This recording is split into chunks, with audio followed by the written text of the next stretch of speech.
All right, everybody, welcome back to coverage of the Crescent City Cup 2019.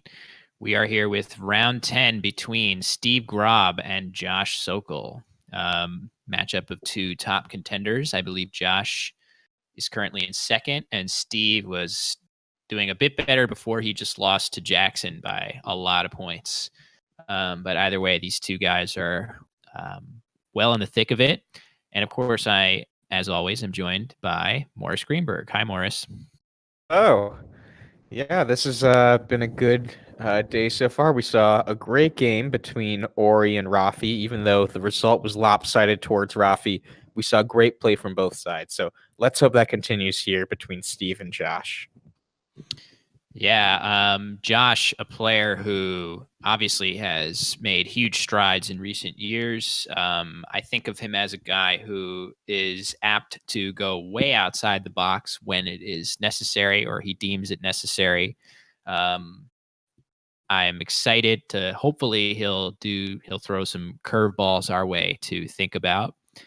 Steve, I don't know as much about, but I know he's been a solid expert player. I think from the Midwest for a number of years. Any Steve, friends of Steve or fans of Steve could fill us in on some more details, but should be a really good matchup. Yeah, this should be good. Josh specifically is a player.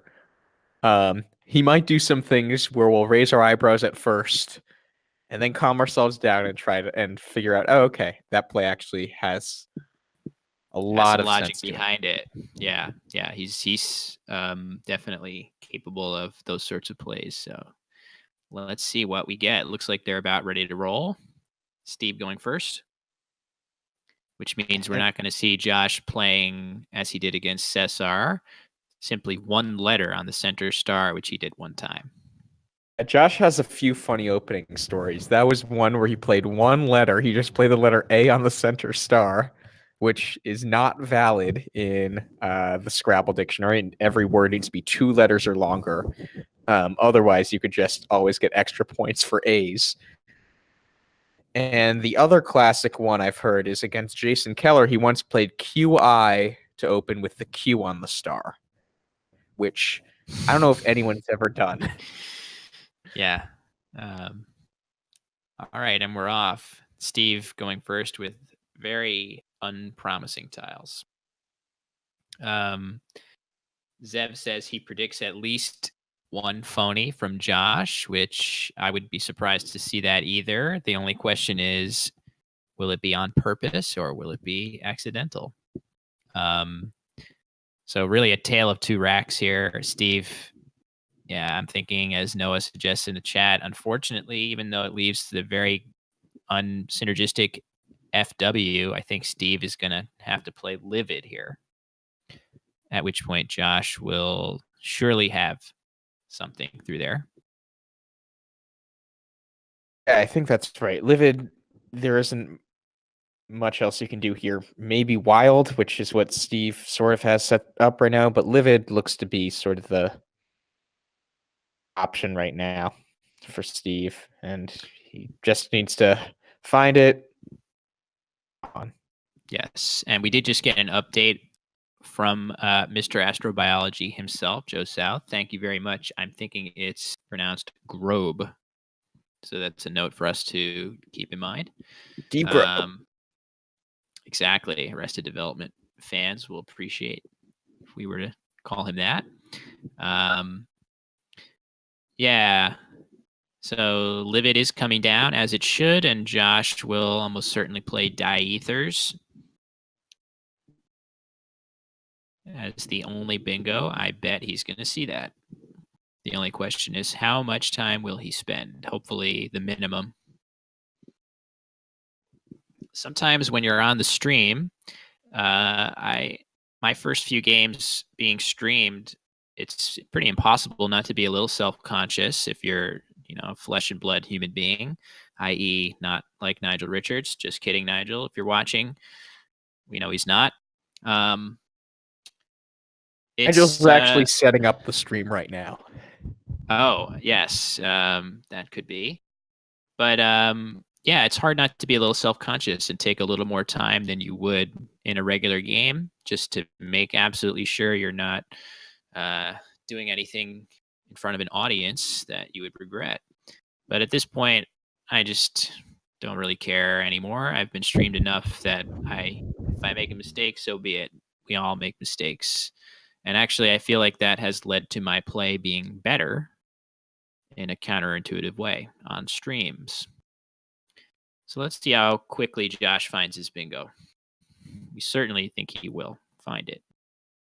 Yeah, but going back to Will's point, if he doesn't, that can sometimes happen on the stream. I know the one time I was annotated at Nationals, I was playing Mac Meller, and almost immediately I phonied at Mac Insta Challenge, and I thought, well, I got that out of the way. Now I can just play normally. Don't need to.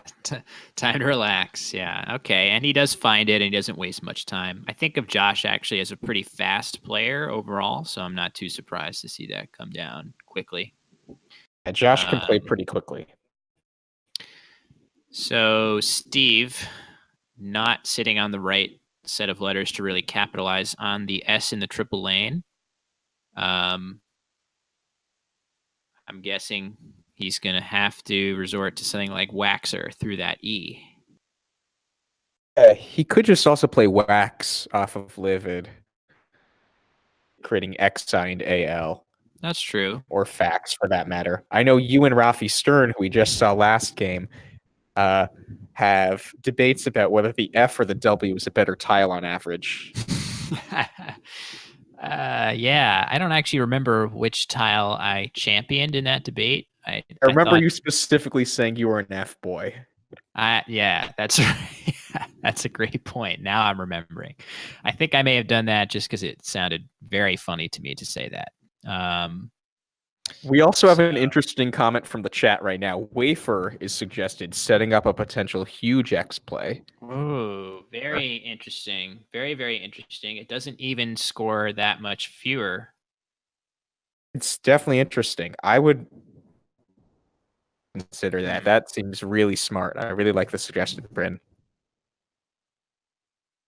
So it looks like actually he's gone a different direction and just opted to block that dangerous S and keep his X. I think XRR is just a little too gross for me to really prefer fawns over the X plays that we've been discussing. But and speaking of playing fast, Josh has put his move down seemingly within 5 seconds of Steve's play. So action moving very quickly. I think we just intuitively, I think we like Uri there. I think that looks like a great dump of vowels, leaving the best sleeve that you can get. So Josh playing really fast and also accurately. Yeah, I think that seems very reasonable there. And Steve answering right back. Yeah, so this is one of the problems we sort of potentially saw with the XRR leave. It does, I mean, Steve did not draw well after that, but constant heavy. And so luckily Steve had a play of Rex, but it'll be something to monitor for sure in the next few turns if Steve can sort of draw some vowels and claw his way back into it. Pretty confident that Josh will see drillers here. He's probably just giving a little bit of thought to which positioning of drillers or re-drills he likes better. Keep in mind, pre-drills is a word as well, correct? It is, yeah. Let's try and guess which positioning he'll use. Josh might be the type to play re-drills one spot short of the triple and just make his opponent think about if pre-drills is valid. If anyone's going to do that, it's Josh. Yeah, Josh is that type of player for sure. And I feel like he could relish the opportunity to do that on the stream. That's going to make it even more appealing for him to do re-drills. Oh, yeah, it's so Josh-like to do that. Kind of hoping for it. Yeah, Matthew in the chat is, I kind of agree with him that it does feel like a Josh thing to do, to set up that huge P-hook obviously he has it fully in mind. And I mean, a lot of good things can happen if he plays re-drills in that spot. The first thing is he can just draw the P before Steve, even if they're both thinking about it. Oh, and there's a great point in the chat also from Zuglia. His opponent Yeah. probably doesn't have a P either, since Prex would have been better last turn. Here it comes, I think. Oh, no. Okay. So this is, I mean, this isn't necessarily a mistake. I'm just disappointed because if anyone's going to do the crazy play of re-drills there, it would be Josh. So I think a lot of us were expecting it, but this is definitely a tighter, safer play to make when you're going up by a bingo, I think. So can't really fault it. Just wish we could have seen the mayhem ensue. Let's see if he picks a P. Well, a blank, that's pretty good. Let's see if there's a P to go with it. Just for Or if he fun. could have gotten a bingo with a P as a blank. All right. No P. So Steve is saddled with a lot of consonants, unfortunately for him. At least he'll have an S to play tracks to if he wants. Does he have any other plays? Even not even sure what else he can do. I guess through that I, he can hit the K. Clerk through the E in diothers. Yeah, trick. This seems okay.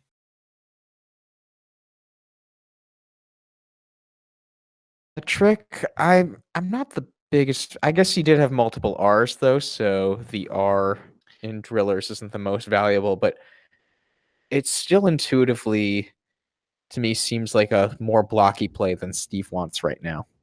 Yeah, would you have preferred tracks to that S, or would you prefer to do something else that doesn't block that S? I might have done clerk by others. Oh, that looks great. Yeah, that scores a boatload as well. So, Creek maybe if you didn't want to keep the vowel, but I don't see why clerk. not. Yeah, I'm sorry. I just didn't see clerk. I'm loving clerk here. Though trick has the advantage, maybe potentially, of kind of a weird S hook of strick, which who knows whether that will come into play later. So Josh sitting on a blank. He's got to love to see that. Let's see if he. Oh, we already had Bondmaid pointed out. That's a tough find. Wouldn't be That too is a surprised great if Josh find. found it. Wouldn't be surprised if he missed it. It's kind of like right on the edge of. I always mix this up. Is it mandible is the word as well, right through the E in drillers, not mindable. Yes, mandible. I think he'll find. I always need to think twice about that one. Yeah, just looking a bit from. I see a couple non-goes, but oh, he's getting close. He's getting close. Just the very fact of him having band set up there, the B and D in the correct positioning, I feel like he's getting closer to seeing Bondmaid.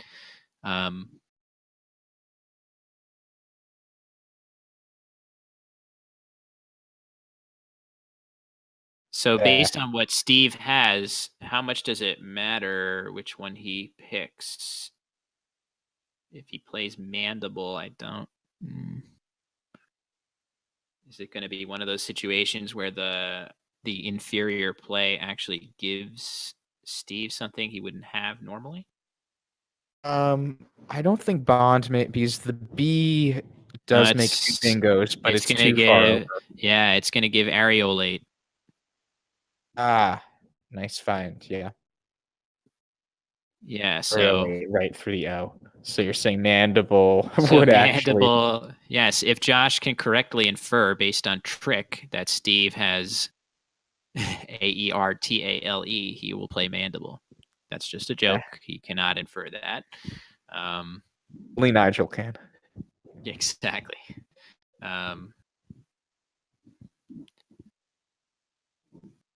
Let's see. So I'm deliberately trying not to mention too many of the Collins words that I'm thinking of, but with this rack, I'm seeing a word that doesn't actually play of mid-band. Mid-band is actually an adjective. So if Josh, I only mention it because Josh almost has that set up here. If he happens to think of the word mid-band and thinks that it pluralizes, it's going to play to the S of drillers and be a phony. Not expecting to see that, but it's possible. And Josh is writing stuff down right now, and that often means he's really thinking about the validity of a word.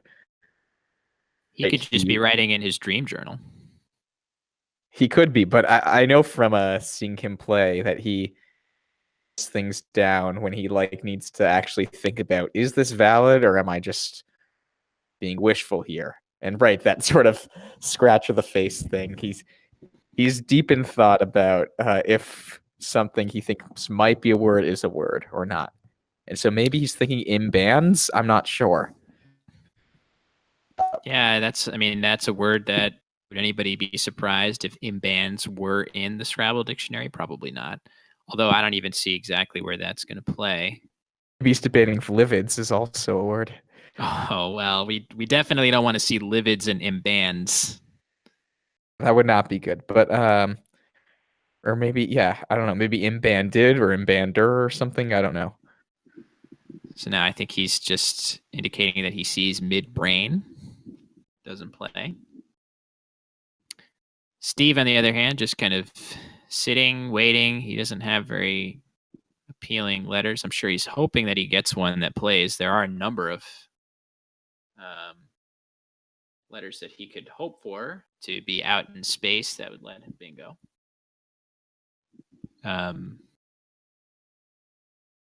So he's just kind of waiting and seeing whether he'll bingo or just have to dump vowels.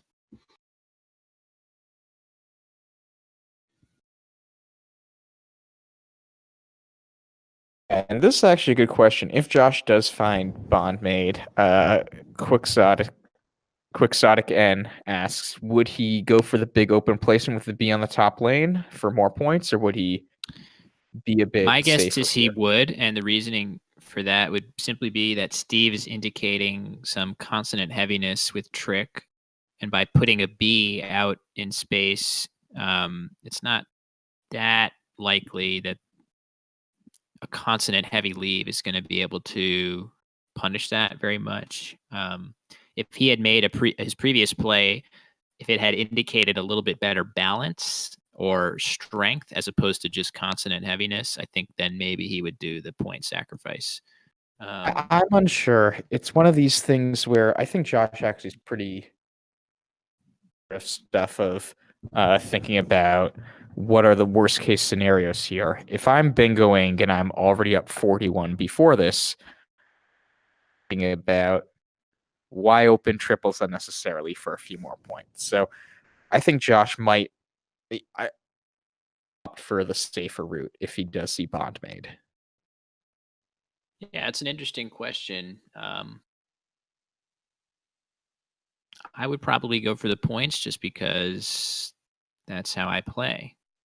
I just also, it's hard to quantify this sort of thing. Like, just how strong do you think somebody is after a certain play? Actually, Morris and I love to do this sort of thing where we love to hone our inference abilities. So a play like trick, it's hard to know whether that leaves like vowel, consonant, consonant, or 3 consonants, or what it could really leave. I feel like it's more likely than usual. It's going to be at least 2 consonants. It has to be at least 2 consonants there. And probably at least one duplicate, I would expect. Uh-oh. Okay, so Josh looked for a while. It's possible that he saw mandible and didn't want to put that letter out in space. But almost sure he missed bondmaid, which is a very difficult find, a pretty low probability find. So how do you feel about IMs, which he could have played NIMBY through the I in livid, which was a few more points, but yeah, that seems it's just so much better on equity. But obviously, the reason that Josh played IAMs is that he has a lead, and easily the easiest way for Steve to bingo in that position would have been to play something to the S. It's a lot to sacrifice over even NIMBY. I mean, I his actually lead think is big, but it's not that big that he can be affording to sacrifice so much equity right now. Even just a bingo to the D would put Steve ahead.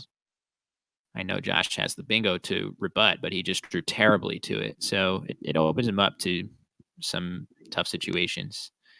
So what will Josh might Steve also be do? thinking there that the S is like, if he's not going to bingo, he should make sure that Steve also is going to take a lead, right? So it could Sure. be that he wants to get rid of some of the clunkier letters and make sure that Steve get that bingo. And so I think this looks like his high scoring play or close to it.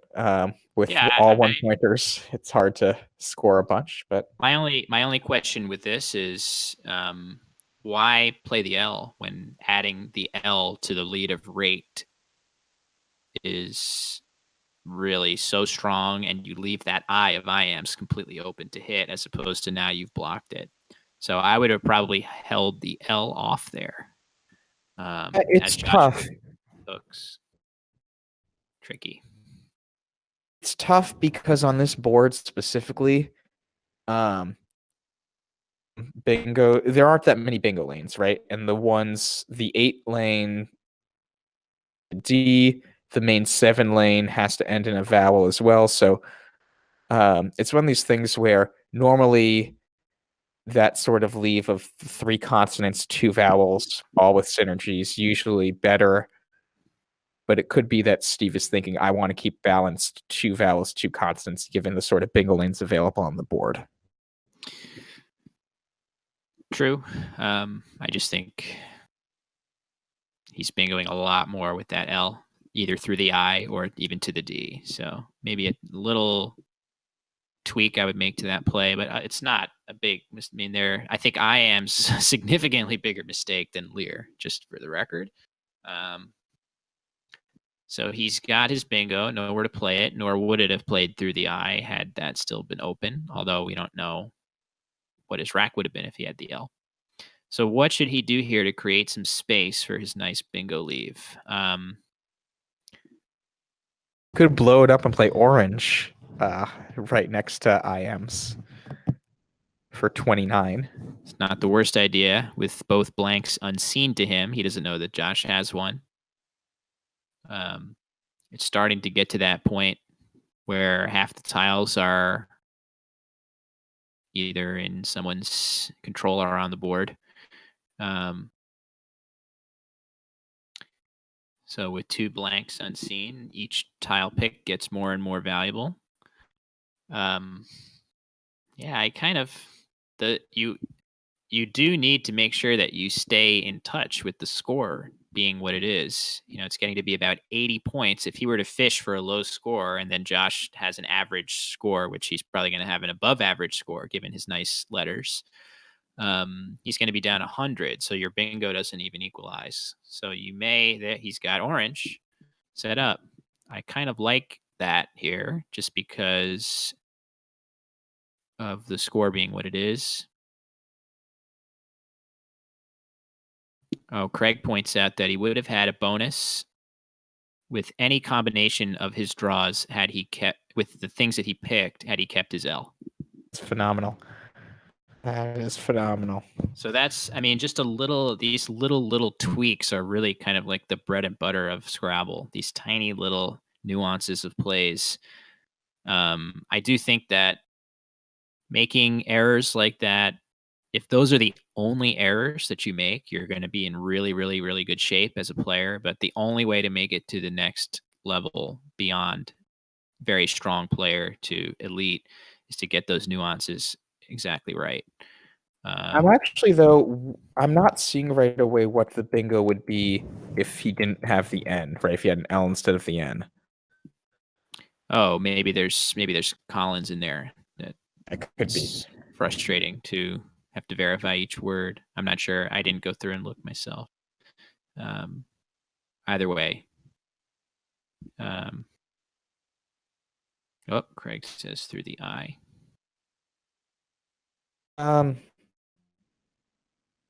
I don't think that's TWL. It could be Collins, that word.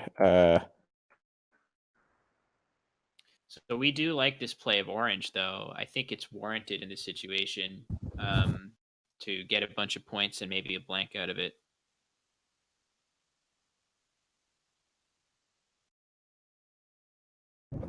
So yeah, I think there might have been a mix-up just with the leave. I think Steve held alert there. So I think that was why. But yeah, no, I think orange there makes a lot of sense. Looks like, yeah, the chat's already pointing out Steve will have Joey under Dopey for a ton of points next turn. It's going to be pretty good to get a bunch of points and stay in touch in the game, but this is a lot here for Josh. Zone A, which we definitely like that. He could have opted to play just maybe Za over Dopey and leave it open with the blank in hand, but why invite that when you have a lead and you can score 42 points and close up that triple? So I support Zone A here. I think it's a great play.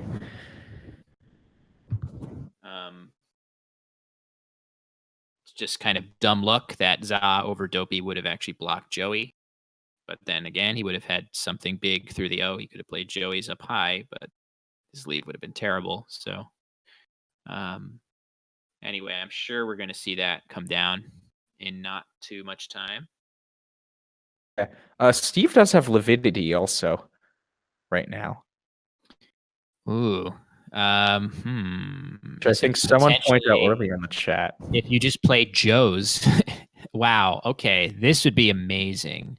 I think you play lividity here, keeping. You think so? Right? I don't know. It's close. It's close. Think. I mean, the odds of Josh blocking the Dopey spot. The odds of Josh blocking the Dopey spot are considerably higher than him blocking the lividity spot. Yeah, but it's weird. I like lividity better than Joey in some ways. I like Joey better than Joe's, but so it might be that my preferences right now aren't transitive. But yeah, that's really, really interesting. And then obviously he could just play Joy for significantly fewer to keep his E, which I don't like that. I thought he had it set up.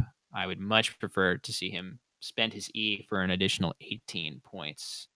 But I'm just this will be an interesting turn. I just wonder, yeah. I mean, the upside of playing Joe's and leaving ITY, like that almost never becomes anything better than lividity.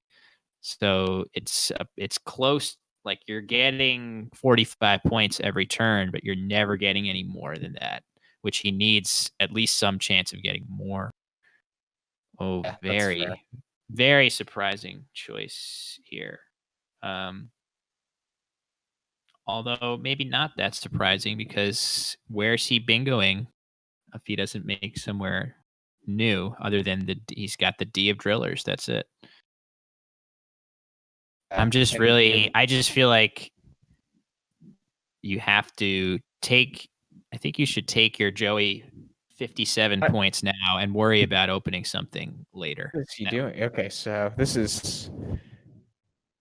he's changing it up though. He decides to go for the 37 point spot. Yeah. I guess that's a much more defensive play, right? Joy underneath for 2 more. Yeah, that one I get even less than the Joey making the S hook. 7 more points than Joey making it. But yeah, it's play. I think we would have preferred to see either Joey or Lividity or maybe even Joe's there. Yeah, I mean, what's going to happen after he plays Joey? Almost certainly, Josh, if he has a play that qualifies, he's going to play down from the J and score a solid amount of points that's likely going to be in the mid 30s. And in so doing, he's going to make new lanes. So there will be a couple more possibilities after that. And then he still has his D. of drillers. So I think it's just so many more points. But okay, Josh plays Avant. Moving on from the Joy play. Interesting. It looked like at first he set up Vow, which I was guessing was going to go underneath Odd and Yo from Joy just now, but he decides to play a bit longer. Yeah, I guess Avant seems fine. Do we see anything else? I like Vow there VAU on row 12. And you? I like that a lot. Yeah, that looks good. For 6 more? Really annoying to reparallel that to create more space in the bottom part of the board. So that looks I think Josh just thought the 3 consonants thing a bit too much there, and so he decides to play a bit longer, just keeping 1 consonant. And yeah, I don't think Avant. balanced. I don't have a major issue with Avant. I think it seems very reasonable. I do like Vow though. So Steve has kind of the opposite problem from what Josh just had. He has a lot of vowels. Josh having a lot of consonants, but he's drawn a bunch more vowels. The Twitch chat suggests EAU under Joy, where Vow would have gone. It looks like Steve has Tau set up, though. Maybe he's not registering that EAU is a possibility. There it is. He's got it now, which obviously that looks like the best equity play by a country mile here. It doesn't do a ton to open the board. And unfortunately for Steve, Josh has the B. So it's going to... Oh. But honestly... does he have a play even there, though? He might not have a 4-letter word with that, actually. That kind of thing would be very annoying, for sure, if you have the case B and you can't even use it. That looks frustrating, although Josh can probably just surmise that he can not use it and just save it for a huge play at some point. Well, actually, oh, right. So the other B, Josh playing IAMs. Yeah, so. Yeah, so he can just sit there and wait. He doesn't have to rush to use it. There's a couple places, like he could just play Emu parallel to Avant, leaving BIO blank. That leaves chances to bingo to the D and chances to get a really nice scoring play with Bo on his next turn. I think I'm favoring that, unless there's a really good play that burns the B. I'm not seeing one right away. I mean, the other thing for Josh is, though, he's now had the blank. How many turns? I guess it's been 3 turns. Or I guess. Yeah. Yeah, he had the IAM's turn, the Dopey turn, the Avant turn. This is the kind of thing where some people somewhat irrationally sometimes think, I just need to go next turn. And it isn't always, it's okay to sometimes relax and just think, you know what, it's okay. I still have a lead. Just keep scoring. But he might make a play that's more geared towards getting his bingo down. I doubt we'll see that, just because Josh has to feel like he's in pretty strong control. Oh, wow. Look at this. He's basically saying, I can't see how I would lose after. He's basically saying here, how can I lose if I just block that D? Where is he going to play? Where's he going to bingo?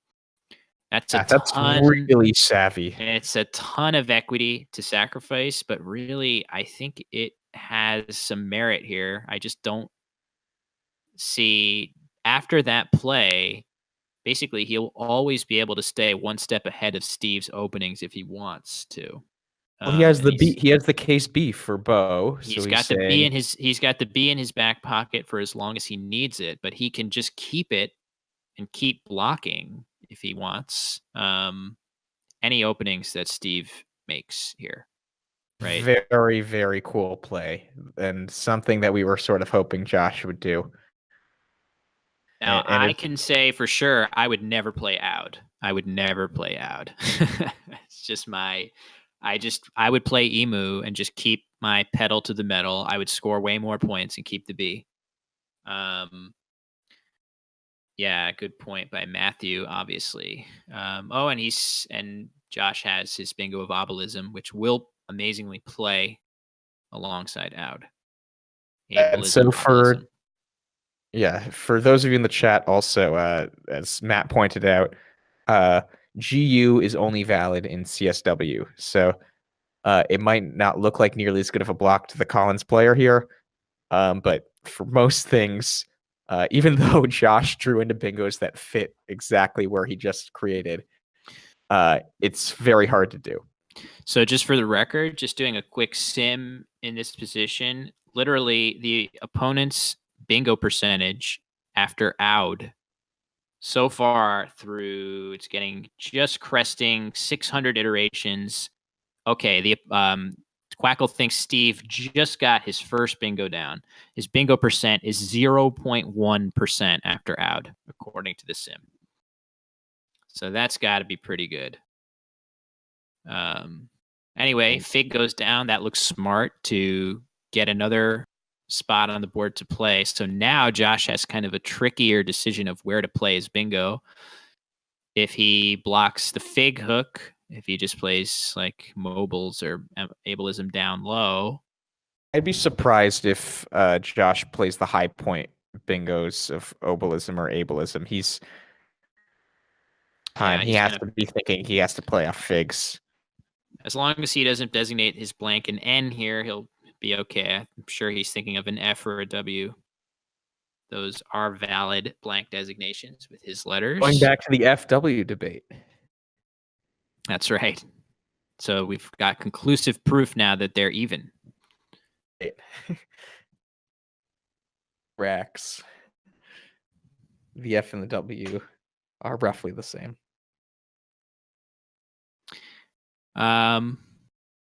So he's made a really good decision to, again, forego points.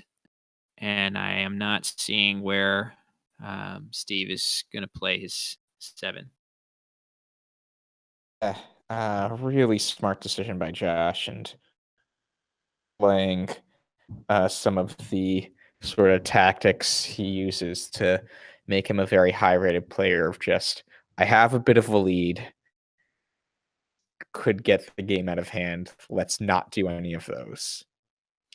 And it sounds really simple, but we didn't even think of some of these plays that he's coming up with. So it's a really impressive job what Josh is doing right now. Yeah, and I mean, it bears repeating that there are a couple plays that he's made that I would just never make, even seeing that he made them. I don't have the same mindset when I'm playing, but it definitely works for a lot of people, Josh included. So, tough to see what Steve's going to do here. I think now he's looking at a really dire situation. Obviously, just dumping HE in a number of places is going to leave a nice leave, but again, a board that doesn't support it at all. So we need to start thinking about ways that Steve could find wins.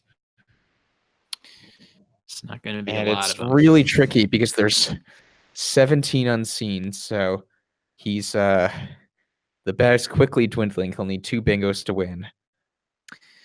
Yeah, this just looks like a reasonable play to score enough points to stay in range where at least Josh has to worry about a bingo.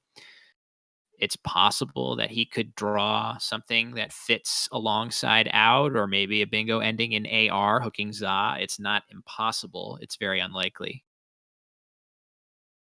Yeah, he needs to draw the blank here, basically.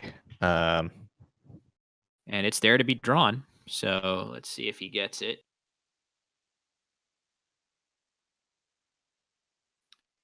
Great start to have ES, obviously. And there it is. Oh, okay. So right off the bat, I'm seeing that he could make Josh's life a little bit annoying if he just plays Quare, Quare, on the next turn, assuming that stays open. Not impossible to block, but very annoying in many situations if he doesn't have a hook for Aud. Yeah, that looks very interesting. But in this scenario here, Josh needs to think about ways that Steve could potentially claw his way back. And so play. I guess it's tough. Would you just play opt? Just slap the P in between the O and the T and ood and trick. That's Make it interesting. even harder. It's Yeah, I don't know. something That's I could definitely see Josh trying something like that. Maybe toot. I mean, opt. The problem with opt is simply that if you keep playing that kind of risky game and Steve does get the miracle AR bingo, that's now going to be enough to win if he doesn't keep scoring a few points. I So what do you do then? Do you play like I poo just or think something off Avant?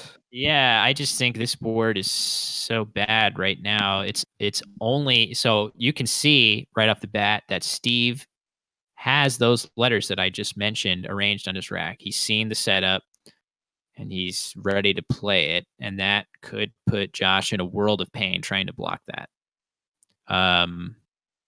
How could he even block it without like an L for out hooking? So yeah, that's going to take amazing foresight for him to be aware of that sort of move as a setup. I wouldn't put it past him and try to. So the problem, if he plays his P, that if he plays opt, that doesn't change anything. He's still going to play queer. So does he play like Potto or something? Potto. Now There, that's interesting. Yeah, Potto. toot, Huh. I guess.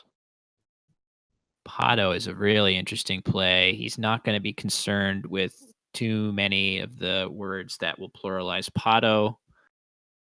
If he plays Potto here, I'll be super impressed that if he actually figured out that if Steve had a rack like what he has, he can do square setups. That would be quite amazing. Oh, true. Yeah, good point. Good point, Noah. So now, after Josh's play, there's only 2 in the bag. So doing his 3 tile setup is pretty pointless. And he's doing it instantly, but he is only going to have 6 tiles. So Josh is pretty much home free.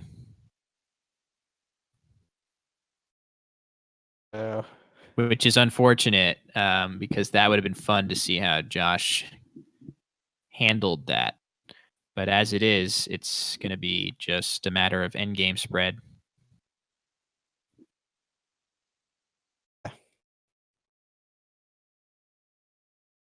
Yeah, that's a shame. It would have been really cool if there were 3 in the bag there. That would have made it a really interesting game. Yeah, I mean, just imagine what would what would he do? Oh, I don't even know. It's hard to block that. I guess You can't. There's just no. It's totally impervious. Oh, you could just play Taj. Sorry, it's not impervious. But oh well, then you have to worry about opening something else with that. Taj looks dangerous as Taj well. looks like you're out of the frying pan and into the fire maybe. So Steve will get some points though with cows or something. That'll score a fair amount. He will play cowest, the most cow. Cow? Do you know? Pass.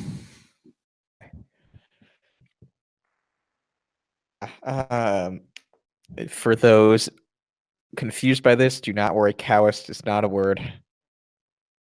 And I being silly. I am never silly, always 100% focused on the game. Kit. What was that about? I wonder. What's Josh thinking? Does Quackle like that somehow? Quackle isn't seeing that. It didn't suggest that right away, I guess. What's he What thinking? sort of What's he leaving himself? Oh, is it that Steve can't play cows now because canted? He saves attend through the T of diethers. Right, and Steve. Oh, so I guess, but he's also thinking that Steve's best play is just to play cows. Yeah, just to play cows. And oh, okay. So if he plays cows, then Josh will get canted. canted. Yeah. Fair enough. Obviously, Josh, with only a minute on his clock, can't be doing those full end game calculations. As I've mentioned a couple times already, there's no shame in that. There's a limit to how much mental energy we all have, and there's a limit to how how many games we can get to the pre-end game with a ton of time on our clocks. So, as if it weren't already hard enough to solve end games.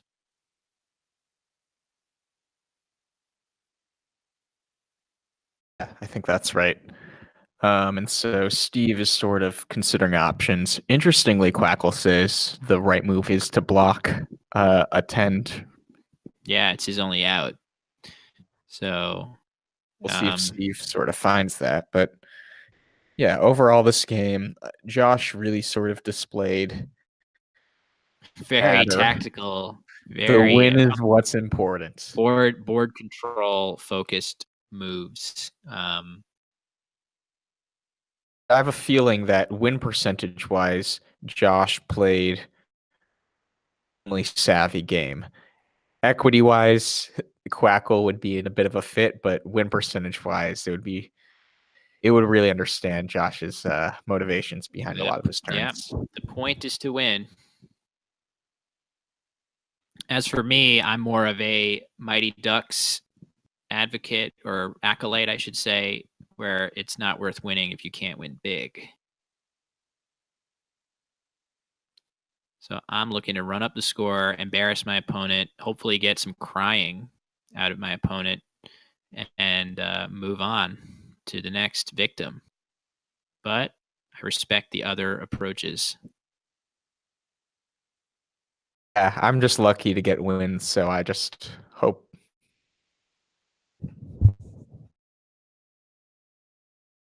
Will and I still have not played in a tournament, but I look forward to the day that occurs. That is so odd that that's true. I mean, we've been at enough nationals in the same division and a number of other tournaments. Like, did we? I don't think we were at the Crescent City Cup. We were. Shout out in the Twitch chat.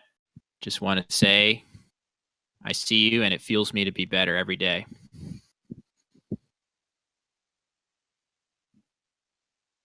Yeah.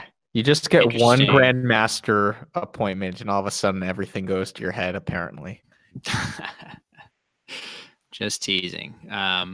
So Steve must not have seen attend because he, yeah, you can see his body language. He just did not see that as an out possibility. So Steve was thinking he was going to get his big square hook, but it didn't work out that way. So pretty impressive performance by Josh with some of these moves. I mean, impressive to me because I just couldn't pull off a lot of what he does stylistically. Really, the only qualm that we had were we are pretty sure he would have done it differently had he seen it is probably bond made, maybe mandible, but definitely bond made somewhere. I think that's right. So Josh will move on to 8 wins, whereas Steve's going to still be at 6 with plenty of time to fight his way back up the standings. Okay, so I think that's going to do it for round 10. Hope you guys enjoyed this game. We certainly did. And the two of us will be back in Collins. That's right. So for all you Collins fans out there that are wondering what's good and what's not. Oh, okay. We're just hearing that it may be Collins or it may be TWL still. So tune in to find out. Yeah. Lexicon. That's a great teaser. Suspense. What dictionary will we be commentating on? Will So it we'll be change back. midway through the game? Probably not, but Yes, that is unlikely. But yeah, we'll be back in just a few minutes with some more action. The two of us, Morris and I, are on board for 2 more games after this.